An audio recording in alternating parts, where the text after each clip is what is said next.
Good morning students. आज आपका अगला चैप्टर और अगली यूनिट हम स्टार्ट कर रहे हैं। तो यूनिट 4 है आपकी, यूनिट 4। इसमें जो पहला आपका चैप्टर है यूनिट 4 का नाम है बेटा बायो टेक्नोलॉजी। जैसा नाम से इंडिकेट हो रहा है, बायो का मतलब क्या हो गया, लिविंग, टेक्नोलॉजी मतलब जो तकनीक है आपकी। तो लिविंग बीइंग्स में, जीवित जीव जंतुओं में जिस तकनीक का इस्तेमाल करके हम उनकी लाइफस्टाइल को हायर करते हैं या फिर उनके अंदर जो आपका स्टैंडर्ड ऑफ लिविंग है उसको हायर करते हैं या फिर उनके अंदर डिजीज़ को हम क्योर करते हैं टेक्नोलॉजी का इस्तेमाल करके, उस ब्रांच ऑफ साइंस को क्या कहा जाता है, बायोटेक्नोलॉजी कहा जाता है। तो इसके अंदर देखिए जो फर्स्ट चैप्टर आता है आपका वो है principle and processes. Principle and processes.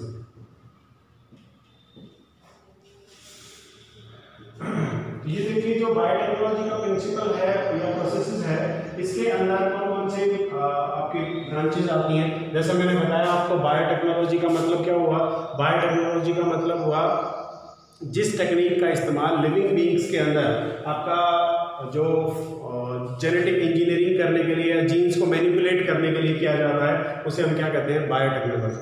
तो जो फर्स्ट चैप्टर है आपका बायोटेक्नोलॉजी के प्रिंसिपल और प्रोसेसेस, उसके अंदर देखिए सबसे पहली जो चीज़ आती है आपकी वो आती है कि भाई इसके अंदर ब्रांचेस कौन कौन सी होंगी। तो सबसे पहली ब्रांच आती है इसके अंदर recombinant DNA. Recombinant DNA technology बोलते हैं इसको। दूसरी आती है जेनेटिक इंजीनियरिंग। जेनेटिक इंजीनियरिंग, ठीक है। उसके बाद आता है आपका जेनेटिक इंजीनियरिंग के बाद DNA manipulation biotechnology. DNA manipulation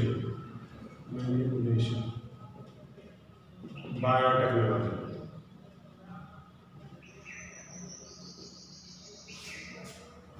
DNA manipulation biotechnology, ये तीन आपकी ब्रांचेस हैं, इसी की ब्रांच है, बायोटेक्नोलॉजी की ही ब्रांच है। रिकम्बिनेंट डीएनए मतलब जिसमें नई डीएनए बनाना।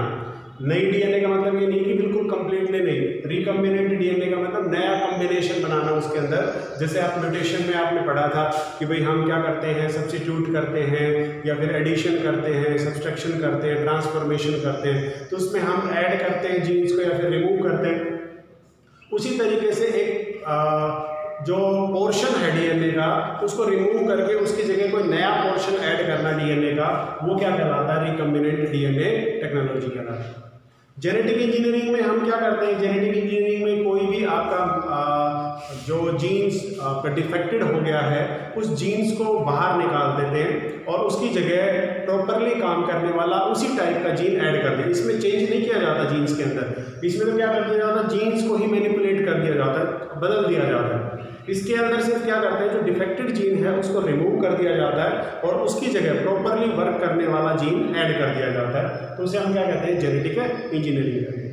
उसके बाद आता है डीएनए मैनिपुलेशन बायोटेक्नोलॉजी। इसमें क्या किया जाता है, डीएनए को ही बदल दिया जाता है। इसमें तो सिर्फ डीएनए का पार्ट बदला जाता है, इसमें क्या किया जाता है, डीएनए को ही बदल दिया जाता है। उसके या तो सारा का सारा सीक्वेंस अल्टर कर दिया जाता है।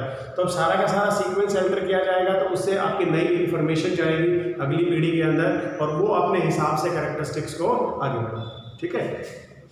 अब इसके अंदर कुछ मैं आपको बताता हूँ इंपॉर्टेंट डिस्कवरीज कौन कौन सी। सबसे पहले आती है इसके अंदर प्लाज्मिड जो है वो आपका बैक्टीरियल सेल के अंदर एक इंडिपेंडेंट डीएनए के रूप में प्रेजेंट रहता है। प्लाज्मिड डीएनए भी बोल देते हैं इसको या एक्स्ट्रा सेलुलर डीएनए भी कह दिया जाता है इसको।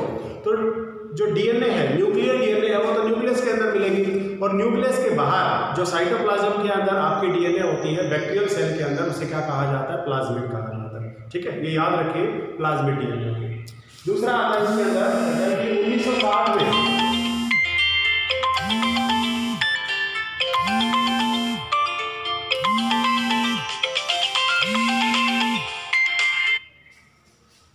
1960 में आपका डीएनए के बैक्टीरियोफेज को ब्रेक डाउन करके उसके पीसेस को अलग किया गया था और उससे बैक्टीरिया को इन्फेक्ट करवाया गया। बैक्टीरियोफेज आप समझते हो ना, जिस बैक्टीरिया के अंदर वायरस का एडिशन हो, इन्फेक्शन हो, वो क्या कहलाता है, आपका बैक्टीरियोफेज कहलाता है। या फिर आप इसको ऐसे समझ सकते हो, ये बैक्टीरियल सेल है, इसके अंदर कोई भी वायरस आ जाए, वायरस एंट्री कर जाए, वायरस क्या करेगा, इसके न्यूक्लियस को या इसके डीएनए को तो हटा देगा, उसकी जगह अपना डीएनए अपना न्यूक्लियस यहाँ पे ऐड कर देगा। तो अब ये जो बैक्टीरियल सेल है ये वायरस के डीएनए के अकॉर्डिंग काम करना शुरू कर देगा। तो वो जो कंडीशन होती है वो कंडीशन आपकी क्या कहलाती है, बैक्टीरियोफेज। तो बैक्टीरियोफेज के 1960 में पहले तो टुकड़े किए गए और उन टुकड़ों से फिर नए बैक्टीरियल सेल को इन्फेक्ट करके देखा गया कि भाई क्या इफेक्ट होता है उनसे, ठीक है। उसके बाद जो अगली आई आर्बर, नेथन और हैमिल्टन स्मिथ 1970 में इन्होंने एक एंजाइम की खोज की थी और उस एंजाइम का क्या नाम था, रिस्ट्रिक्शन बायो एंडोन्यूक्लियस।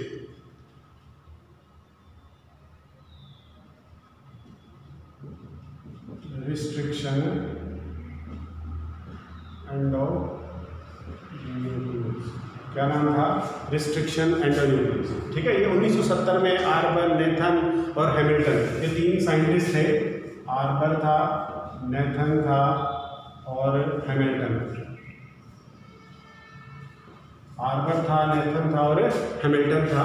इनका कंबाइंडली इनकी डिस्कवरी थी। इन्होंने एक एंजाइम आपका सेपरेट किया था इसके अंदर से, बैक्टीरिया के अंदर से, जिसका क्या नाम है, रिस्ट्रिक्शन एंडोन्यूक्लियस, ठीक है। उसके बाद पोल बर्ग ने 1972 में पोल बर्ग जेनेटिक इंजीनियरिंग नाम की एक ब्रांच जो है, जेनेटिक इंजीनियरिंग, ये ब्रांच जो है इसको डिस्कवर किया था। एनी चेन और स्टैनले कोहान, इन्होंने पहला रिकॉम्बिनेंट डीएनए मॉलिक्यूल बनाया था। एनी चेन और स्टैनले कोहान, इन्होंने आपका सबसे पहले रिकॉम्बिनेंट डीएनए मॉलिक्यूल की फॉर्मेशन की थी। और लास्ट आता है कॉलिन और हॉर्न ने 1979 के अंदर रिकॉम्बिनेंट प्लाज्मिड जो है वो आपका लैम्बडा फेज से अलग किया था, 1979, ठीक है। ये कुछ डिस्कवरीज हैं जो आपकी अलग अलग हुई थी, आपकी बुक के अंदर डिटेल दे रखी है, आप एक बार रीड करोगे आपको वो चीज़ें पता चल जाएंगी क्या है क्या नहीं है। मेन जो चीज़ आती है इसके अंदर वो देखिए क्या है कि जो बायोटेक्नोलॉजी की आपकी टेक्नोलॉजी है, इंट्रोडक्शन। बायोटेक्नोलॉजी जो है ये आज की कोई नई साइंस नहीं है, ये बहुत ही एंशिएंट टाइम की साइंस है। और इसके अंदर आपका एक प्रोसेस आता है बेटा, फर्मेंटेशन, ये बहुत ही पुराना है। आपने पौराणिक कथाएं सुनी होंगी, पुरानी कथाओं के ऊपर आधारित जो नाटक हैं वो देखे होंगे आपने। तो उन सीरियल्स के अंदर आप क्या देखते हैं, जो राजा महाराजा हैं वो शराब का सेवन करते हैं, उस समय उसे मदिरा कहा जाता था। और वो मदिरा जो है या शराब है वो किससे बनती है बेटा, फर्मेंटेशन से। और ये जो टेक्निक है ये किसके अंतर्गत आती है, बायोटेक्नोलॉजी की। इसका मतलब क्या है कि बायोटेक्नोलॉजी जो है ये बहुत ही एंशिएंट टाइप की साइंस है, लेकिन इसका इंट्रोडक्शन हमारे सामने बहुत लेट हुआ। हालांकि इसके बाद जैसे आपका कर्ड की प्रिपरेशन है, ये भी आपका बायोटेक्नोलॉजी में आता है, जिसमें आपके जो बैक्टीरिया हैं वो क्या करते हैं, आपका मिल्क को कन्वर्ट करते हैं किसके अंदर, शुगर के अंदर। तो वो किसके अंदर आ गया, आपका बायोटेक्नोलॉजी के अंदर आ जाता है, ठीक है। ये तो बात होगी इसके इंट्रोडक्शन की कि भाई इंट्रोडक्शन क्या है, कैसी ब्रांच है, कब इसकी शुरुआत हुई थी। शुरुआत हालांकि 1960 में हुई है बायोटेक्नोलॉजी की, उसके बारे में हम जान पाए। हालांकि उसके ऊपर जो आधारित जितने भी हमने खोजें की हैं उनका इस्तेमाल हमारे पूर्वज और बहुत सारे पूर्वज बहुत पुराने समय से ही इस्तेमाल करते आ रहे हैं, ठीक है। अब इसके अंदर कहता है कि जैसे फूड आइटम है आपके, ब्रेड, इडली, डोसा है, कर्ड, चीज, बटर है, अल्कोहलिक बीवरेजेस हैं, एंजाइम हैं, विटामिन्स हैं, हार्मोन्स हैं, एंटीबायोटिक्स हैं, वैक्सीन है, स्टीरॉइड हैं, ये सब किसकी देन है आपकी, ये सब आपकी बायोटेक्नोलॉजी की देन, ठीक है। जो ये तो हो गई पुरानी बात कि भाई पुराने समय में हमें क्या पता था इस ब्रांच के बारे में, साइंस के या बायोलॉजी के। नई जो चीज़ है वो हमारे सामने जो आई है वो क्या है बेटा, एक पीसीआर। क्या है, पीसीआर। पीसीआर की फुल फॉर्म क्या होती है बेटा, पॉलीमरेज चेन रिएक्शन। क्या होती है, पॉलीमरेज चेन रिएक्शन। क्या होगी, पॉलीमरेज चेन रिएक्शन, ठीक है। ये एक नई आपकी टेक्निक है जो इसके अंदर इंट्रोड्यूस्ड हुई है। इसका मतलब क्या है, इसका मतलब मैं आपको समझाता हूँ। डीएनए का कोई भी छोटा सा टुकड़ा आपको मिल जाए, जैसे आपने देखा होगा क्राइम सीन के ऊपर जाके फॉरेंसिक एक्सपर्ट क्या करते हैं, सबूत जुटाते हैं। तो सबूत किस चीज़ के जुटाते हैं, जो क्रिमिनल है उसका कोई हेयर वहाँ पे गिर गया हो, नेल्स वहाँ पे गिर गई हो, स्किन का टुकड़ा, ब्लड वहाँ पे गिर गया हो, तो उनमें से कोई भी एक टुकड़े में से आपका जो डीएनए है उसको क्या किया जाता है, आपका सेपरेट किया जाता है। अब वो जो टुकड़ा है वो पुराना भी हो सकता है, उसमें डीएनए रप्चर भी हो सकती है, टूटी फूटी भी हो सकती है।